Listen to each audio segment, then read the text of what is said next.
那上面那张图是我的家乡，我其实是从马来西亚沙巴州一个小渔镇、小渔港来的。那在我10几岁那年呢，那我们家移民到加拿大，所以我就开始了从一个 tropical paradise 到这个冰天雪地。那等我大学毕业了，到了纽约读我的 master， 结果又开始了3年、4年的这样的一个灰色的 concrete jungle。那毕业了以后去香港工作。然后呢，也见识了这个5颜6色的霓虹灯的世界，所以每一个地点都非常的激烈，非常的不一样。那我在香港的时候呢，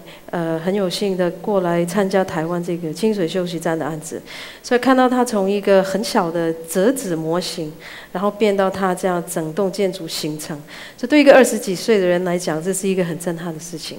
那开馆以后呢，非常的 popular， 然后有露营啊、烤肉啊、车队啊，然后甚至蔡明亮还在厕所里面拍了一个非常难忘的这样的一个 musical。那所以也见识到呢，就是我们设计的一些元素，像这个我们设计的 auditorium， 后来竟然变成是鲨鱼用的 auditorium 然后也变成是一个景点。那甚至说，我们那时候整体设计完呢，它竟然发生了一大堆的违章那所以既然如此呢，清水还是2高，它基本上的金鸡母到现在呢，它还是营业额是最高的，高达6亿，然后 number 2根本只有2、3亿而已。所以这就开始了我对台湾给我一个 initiation， 就是说其实台湾这个怎么搞的竟然搞得这样，然后还竟然这么赚钱，然后大家又那么喜欢去，所以这就觉得台湾其实有很多very strange ways， 所以真的是initiation。那后来 settle 在台湾，我就在台北设了我的事务所。那其实有很深刻的感受到呢，作为一个建筑师，其实我们有点像是一个 frontline worker， 就是在一个都市正在发展中的，看到它很多的 growing pains， 所以也看到了一些奇奇怪怪的 condition， 然后我们就是一定要去处理、去面对。那我最常被问的3个问题也是我最恨回答的，那就是为什么台北那么 ugly？ 然后就谁是你的 favorite architect？ 哪一栋是你最爱的建筑？那不管是 visitor 或者台湾人，就听到我是建筑师，一定问我这3个问题。我非常的恨回答这个，因为我自己感觉的空间或者建筑，我自己的建筑经验其实不能够用一栋建筑或者是一个大师来形容。我举个例，这个是我的 favorite building one off。那这个在西门町的边缘，它原则上整个立面都是用楼梯做成的。那不是很清楚为什么会盖成这样，但是它至少它的存在就让我觉得这太不可思议了。那在今天不可能有业主会同意你盖这样的一个东西。所以非常的棒 ，my favorite building。然后像这个襄阳路的这个 phenomenon 也是一个我的最爱这个现象基本上是台湾所有的大财团big corporation 他们的那个股东之战就是在这一条小街上面发生。然后每年5、6月的时候呢，就会形成这样的一个活动的都市，非常多的 energy。所以 hostile takeover 全部都可以在这里发生，所以我觉得很不可思议因为一个建筑师怎么可能会设计，怎么可能有机会可以设计到这么棒的一个空间？那再加上这个是我觉得是 ultimate spiritual center， 它完全就是把升华这件事情发挥得太厉害了。那它有个庙，那当然是庙是一个精神上的升华。那槟榔可以让身体有个嗨，然后他剪头发就理发，理完发其实也有个容貌的一个提升。所以这个 program mix 实在是太厉害了。那我觉得在外国，我们求神也得不到这样的一个功能。那所以这些现象对我来讲，其实都是自己形成的。那应该是说某一种程度，它也代表了一些欲望吧，或 collective。那这个 urban automatic， 其实我有个名字给它，我把它叫成 urbanmatic。那基本上它就是自己独自产生。那somehow它又给了我很多想象。那很多时候直接间接，它也会影响我的设计，有时候也会变成我的 inspiration。那像这栋住宅大楼，新大楼看起来不怎么样哈，但是你仔细看的话，它的1楼全部都是槟榔店，所以我也从来没有看过这样的，从一个那个路边摊这种 shed， 竟然现在变成是一个槟榔的 main street 啊，不可思议。然后像这个违章哈，哇，它真的很够大胆了。它在大概7、8楼层，它真的就是绕一圈，它是一个 donut， 哇，真的好厉害哈！怎么那么的有魄力？那这一栋也是一个2栋建筑的一个 connection， 基本上是手工打造的桥哈，它像一个脐带，就把建筑物连起来，啊，不可思议。那这个是一个500公尺长的一个高速公路的 exit。那在这个 instant 呢，它其实整个 path 或者整个街道变成了一个建筑的空间，非常的 amazing。那所以我们有机会设计一个铁道部博物馆的时候呢，那这样的一个从movement 变成空间，就成了我一个很大的 motivation。像我们希望用铁路的这样的一个元素。做一个设计，让它开始有光影，有那个 movement 的感觉。那所以整个这些公共的通道就是挂在我们的博物馆的展馆的外侧，让所有的游客都可以来去这样。那这个 project 呢，它的位置就是在铁道部就北门那边。其实这个 project 哈，我们是竞图赢了，那今年已经进入第6个年头。那就说真不可思议，怎么可能一个 project 竟然6个年头，我们还没有办法请照？那是因为我们这个整个大区，其实基本上是叫台北市的门户计划。那你可以看到我们现在的华山，它其实是起点，一直到台北车站，然后一直到双子星，再到我们的基地。所以它这个6年8年，它政府没有办法规定那个建蔽率、容积率，像这种，因为它的都市计划的西部计划还没有下来。那这样子的话，我们也不能请照哈，也不知道这样的使用对不对，所以这样一耗就耗了6年。那所以在台北常常会看到这个 planning 跟建筑，它其实有个非常大的落差。像我举个例，像这个哈，它这个应该是街道拓宽以后呢，拆房子。他又拆了一半，他就是很不 lucky 的这个新的住宅大楼，竟然前面要塞一个这样的一个建筑哈，所以这个建筑看起来也很难去住，所以有点变成这个建筑的装置，真的很强烈的反映到这个 planning 跟 architecture 的 lag， 所以我看了这个就觉得，我们那个 project 做6年也还没有请照，那也不算怎样哈，这是很平常的事情。对，那讲到 planning， 当然 planning 不一定会产生很棒的空间。像我们有做过一个规划的案子，其实也非常的奇妙哈。因为在我们那个基地上呢，这业主是要用来跟都发局去讨论它的使用，还有它的建蔽容积。那在基地上有一个加油站，是他们最赚钱的。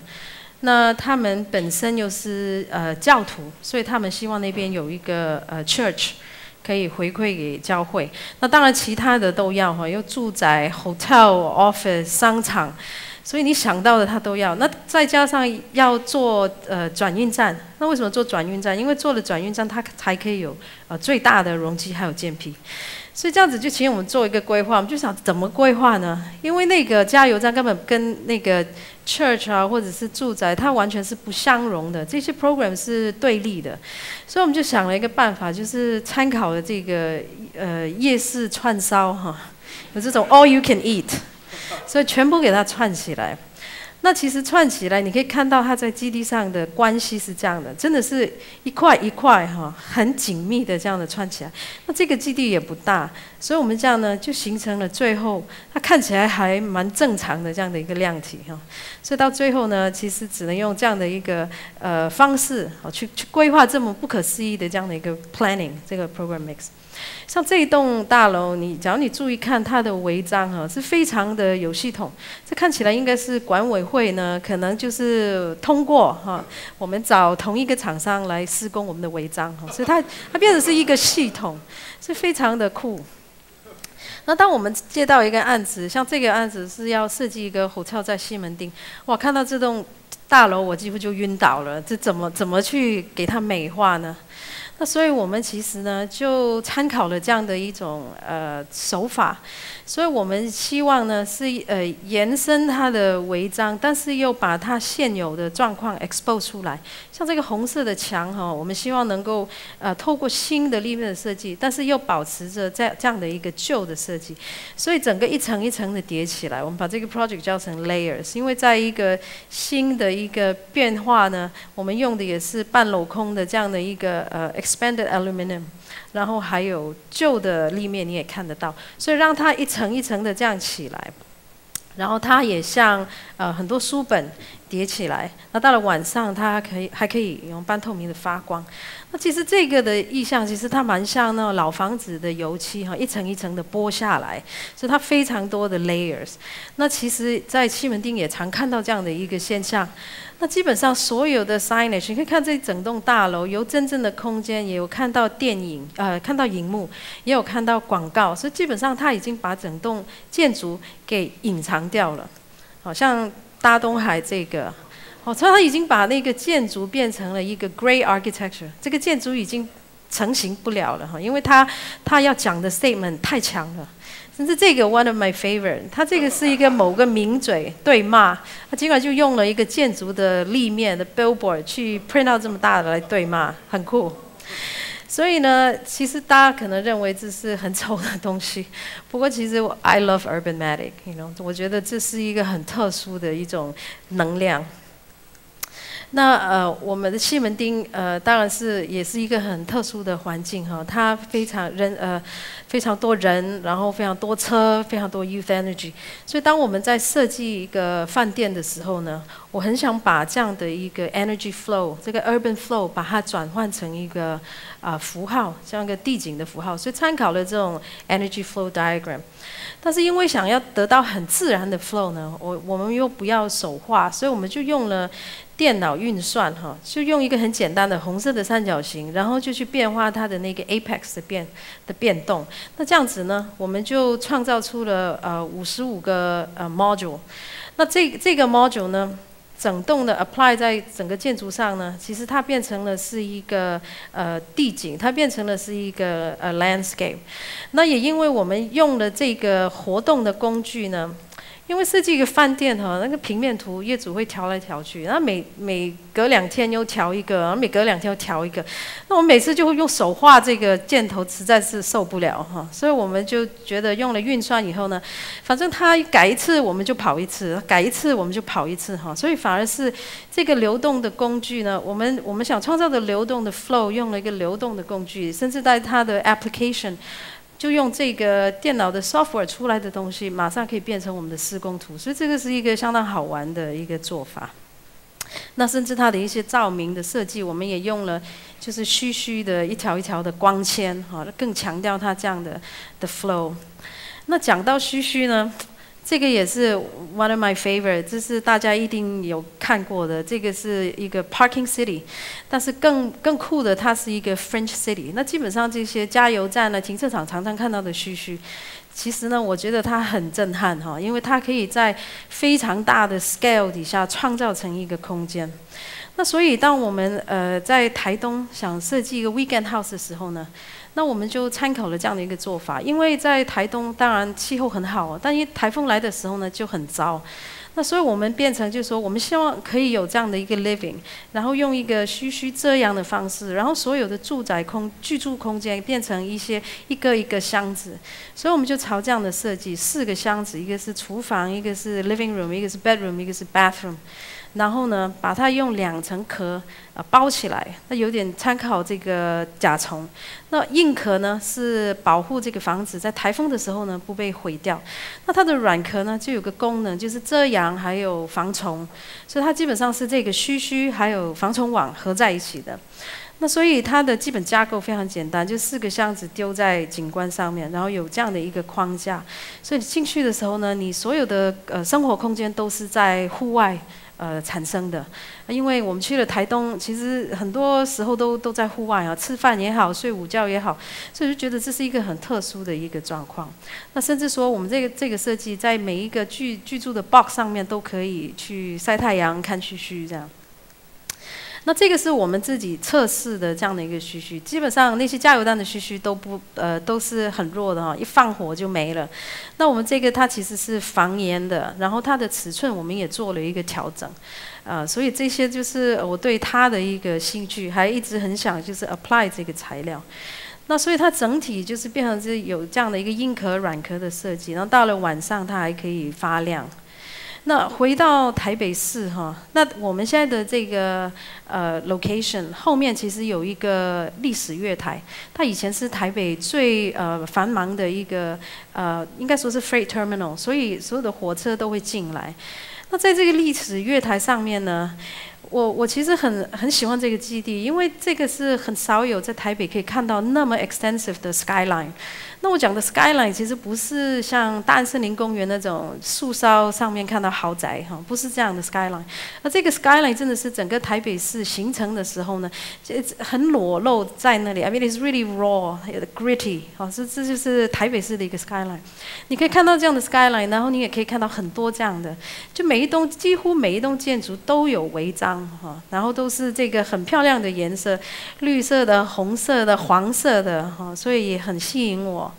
那所以我们其实是做了它的铺面的设计的时候呢，就把这个 idea 贯穿在里面，所以我把这个铺面变成是有点像这个城市的一个纹理的一部分。那我们在这个月台上面呢，也参考了这样的一个天际线，我们设计了一个天际线的拱形。那基本上它的 inspiration 就从整个都市来。那我们这个跨距还蛮大的，就是25米，所以是一个非常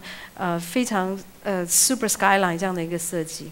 那我们把它几个层次叠起来以后呢，它变成了我们一个展演场地。那跨越在月台上面，用了回收的火车轮，还有火车轨，让它在上面活动，所以它可以从一个很紧密的10公尺，一直延伸到75公尺。那所以它整个的形成呢，变成一个有点像是一个都市快体，有点像是个 city on the move， 哦，就是亚洲这种 organic system。然后呢，它整个呢就变成是一个天际线的这样的一个缩影。那所以我在自己的经验哈，我很深刻的觉得哈，一个 creative city， 它不是去 copy 别人家的 success stories。那其实更重要的，我觉得呢，是一定要 recognize 自己的 strangeness， 好，因为这样子才会找到机会去做一些 transformation。所以，我今天邀请大家 embrace your strangeness， 就是拥抱你自己的 strangeness， 因为只有拥抱它，你才可以在里面找到beauty。So embrace your strangeness, for in it we can find and define beauty. 谢谢大家。